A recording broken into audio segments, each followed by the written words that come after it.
नमस्कार, मैं हूं कोमल सिंह और आप देख रहे हैं इंडिया विराट न्यूज। आइए नजर डालते हैं इस वक्त की खास खबर पर। बस्ती पहुंचे उत्तर प्रदेश के डिप्टी सीएम केशव प्रसाद मौर्य ने कलेक्ट्रेट सभागार में अधिकारियों के साथ समीक्षा बैठक की। बस्ती पहुंचे उत्तर प्रदेश के डिप्टी सीएम केशव प्रसाद मौर्य ने कलेक्ट्रेट सभागार में अधिकारियों के साथ समीक्षा बैठक की। बैठक में अनुपस्थित अधिकारियों पर नाराजगी जताते हुए उन्होंने 1 दिन का वेतन काटने का निर्देश दिया। डिप्टी सीएम ने जनपद में लगातार हो रही चोरियों का संज्ञान लिया और पुलिस व प्रशासनिक अधिकारियों को जल्द से जल्द मामलों का खुलासा करने का निर्देश दिया। साथ ही उन्होंने गौशालाओं की निगरानी के लिए सीसीटीवी कैमरे लगाने और उनकी मॉनिटरिंग जिला स्तर पर कराने की बात कही। अखिलेश यादव पर तंज कसते हुए डिप्टी सीएम ने कहा कि अखिलेश यादव सत्ता वियोग से पीड़ित व्यक्ति है और फर्जी पीडीए की बातें कर रहे हैं। अगर कन्नौज की कोई समस्या है तो उसका समाधान हम करेंगे, उन्हें हमें ज्ञान देने की जरूरत नहीं है। उन्होंने आगे कहा कि अखिलेश यादव का 2047 तक सत्ता में आने का सपना अधूरा ही रहेगा। भ्रष्टाचार पर सख्त रुख दिखाते हुए डिप्टी सीएम मौर्य ने कहा कि एक एक भ्रष्टाचारी को खोज कर निकाला जाएगा और उनसे वसूली कर उनकी पाई पाई आम जनता की भलाई में खर्च की जाएगी। लेकिन हम लोगों का यही प्रयास है, भ्रष्टाचार भारत, भ्रष्टाचार उत्तर प्रदेश, क्योंकि भ्रष्टाचार विकास के मार्ग की सबसे बड़ी बाधा है और उस बाधा से मुक्त भारत और प्रदेश बनाना यही हमारे प्रधानमंत्री जी का, यही हमारे मुख्यमंत्री जी का, यही हम सबका लक्ष्य है। सर, मुख्यमंत्री अभी आए हुए थे मुख्यमंत्री आए हुए थे एक कार्यक्रम में, जैसा कि आप अभी बताए, आगे करो। वो बता के गए कि समग्र विकास अगर भारत का करना है, शिक्षा और स्वास्थ्य दोनों पे ध्यान देना होगा। बस्ती में ये दोनों एकदम भ्रष्ट सिस्टम में आ गए हैं सर।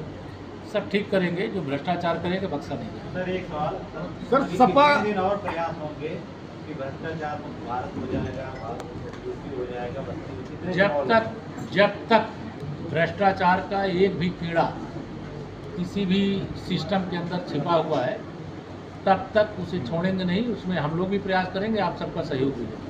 सर, आपकी सरकार में अखिलेश यादव का बयान आया है कि यादव और मुस्लिम हम पहले निशाने पर हैं, यादव और मुस्लिम निशाने पर अखिलेश यादव का जो बयान है, इस पर आप क्या कहेंगे? देखिए, श्री अखिलेश यादव जी तो सत्ता वियोग से पीड़ित व्यक्ति है, फर्जी पीडीए की बात कर रहे हैं। उनके शासनकाल में अगर और अपराधी खुल्लम खुल्ला घूम रहे थे और आज उन पर कार्रवाई हो रही है तो उनका विचलित होना स्वाभाविक है। लेकिन श्री अखिलेश यादव जी का 2047 तक सत्ता में आने का स्वप्न अधूरा रहेगा। ये जरूर मैं बस्ती की धरती से, वशिष्ठ जी की धरती है, ये यहाँ से तय करके जा। सर, अखिलेश जी ये भी कहते हैं कि जो उत्तर प्रदेश के दोनों डिप्टी हैं, एक सवाल का जवाब ये चाहिए कि अखिलेश यादव जी कह रहे हैं कि मैं अवनीश अवस्थी जी से हिसाब लूंगा, उनके ओएसडी से हिसाब लूंगा। आपकी मंत्रिमंडल की सहयोगी कह रहे हैं, बेबी रानी मौर्य जी कह रहे हैं कि मेरा दरोगा नहीं सुन रहा है सीको थाने का, झांसी का। ये क्या हो रहा है? देखिए, जो नहीं सुनेगा उसके खिलाफ कार्रवाई होगी, ये मैंने पहले बता दिया। और जो श्री अखिलेश यादव जी बयान दे रहे हैं उसका जवाब तो वही दे सकते हैं, लेकिन जो उत्तर प्रदेश का पूर्व मुख्यमंत्री, समाजवादी पार्टी का राष्ट्रीय अध्यक्ष, तो फिर पूर्व IAS से मुख्यमंत्री जी के ओएसडी को अगर अपने प्रेस के मित्रों के साथ बात करते हुए उसका उल्लेख करते हैं तो मैंने तो ये बताया कि 2047 तक अभी समाजवादी पार्टी का सत्ता में आने का कि दूर दूर तक कोई संभावना नहीं है। भाजपा थी, भाजपा है, भाजपा रही। सर, आपका एक बयान है सदस्य है, कोई कन्नौज लोकसभा क्षेत्र की समस्या है तो वो बताओ, है उसका समाधान हम लोग करेंगे। लेकिन उनको कन्नौज की तो चिंता है नहीं, उत्तर प्रदेश की चिंता करेंगे। सर, भ्रष्टाचार में ही बता दीजिए कि ठोस कार्रवाई बीजेपी कब करेगी? मेरे भाई श्री राजीव गांधी जी कहते थे कि हम 1 रुपया भेजते हैं 15 पैसा पहुंचता है, और हमारे प्रधानमंत्री मोदी जी 2000 की सम्मान निधि भेजते हैं, पूरी 2000 पहुंचता है, 100%। अभी जो नीचे कहीं पर भी लीकेज है, एक एक भ्रष्टाचारी को खोज निकालेंगे, एक एक पाई भ्रष्टाचार की कमाई जिसके पास है वसूल करके गरीब की भलाई में, देश की भलाई में, प्रदेश की भलाई में, नौजवानों की भलाई। सर, अब तो चुनाव आने वाला है, उसके बाद अब कब तक निकालेंगे आप खोज के? चुनाव आने वाला है, कब तक भ्रष्टाचारियों को खोज के निकालेंगे? एक पाई निकालने के लिए जाएगा तब तक चलता। चुप कराओ यार, पीछे कौन बोल रहा है? विरोधी स्वयं देश विरोधियों के द्वारा जो अपेक्षा की जाती है वो करते हैं, उनके प्रकार के बयान रहे हैं।